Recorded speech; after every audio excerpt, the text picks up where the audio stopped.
لکھے لا تاسوا علی ما فاتکم ولا تفرحوا بما آتاکم، جو کچھ اللہ تمہیں دے دے اس پر اترایا مت کرو، اس لیے وہ بھی آزمائش ہے، جو دیا ہے تمہیں اس میں آزمائش ہے، اس کو اکاؤنٹ فور کرنا پڑے گا، وہ لائبلٹی ہے۔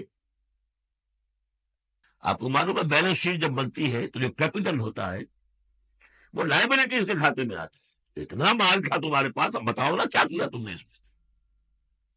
تو اللہ جو کچھ دیتا ہے وہ لائبلٹی ہے، اس کو اکاؤنٹ فور کرنا ہوگا قیامت کے دن۔ تمہیں اتنا مال دیا تھا میں نے، تم نے کیا کیا؟ تمہیں اتنی ذہانت میں نے دی تھی، تم نے کہاں لگائی؟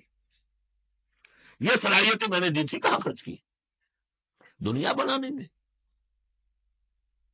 یا آخرت بنانے میں؟ باطل کے نظام کی چاکری کرنے میں؟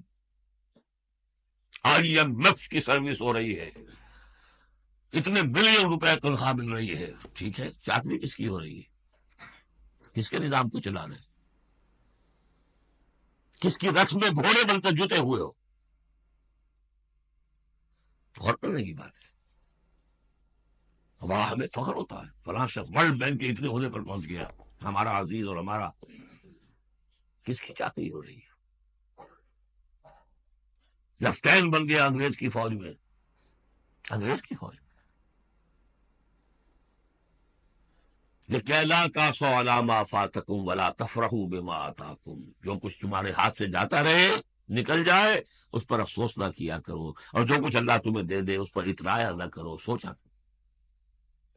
بلکہ امام احمد ابن حنبل رحمۃ اللہ علیہ کا معاملہ تو یہ ہوا تھا کہ جب وہ خلق قرآن کا مسئلہ چل رہا تھا تو جس زمانے میں کہ ان پر عتاب ہو رہا تھا حکومت کی طرف سے، جیل میں تھے، مارا جاتا تھا کہ کہو کہ قرآن مخلوق ہے، اور وہ کہنے کو تیار نہیں تھے۔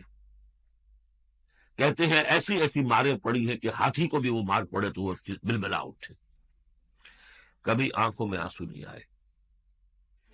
اس کے بعد حکومت بدل گئی، اب جو نیا خلیفہ ہے اس کی رائے کچھ اور ہے، وہ اب خلق قرآن کا مسئلہ دفن ہو چکا۔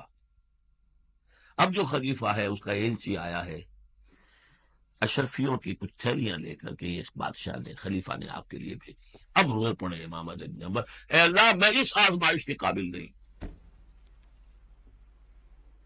یہ آزمائش بڑی سخت ہے۔ خطاب دے دے کر انگریزوں نے جو غداریاں کروائیں، پھر خطاب ملتے تھے نا، آنریری مجسٹریٹ بنتے تھے، لیکن کرتے کیا تھے وہ؟ اس قوم کے اندر انگریز کی اس حکومت کو چلانے اور اس کے پاؤں مضبوط کرنے اور جمانے کی جنگوں۔ لِكَيْ لَا تَأْسَوْا عَلَىٰ مَا فَاتَكُمْ وَلَا تَفْرَحُوا بِمَا آتَاكُمْ وَاللَّهُ لَا يُحِبُّ كُلَّ مُخْتَالٍ فَخُورٍ، اللہ کو بالکل پسند نہیں ہے اترانے والے اور فخر کرنے والے۔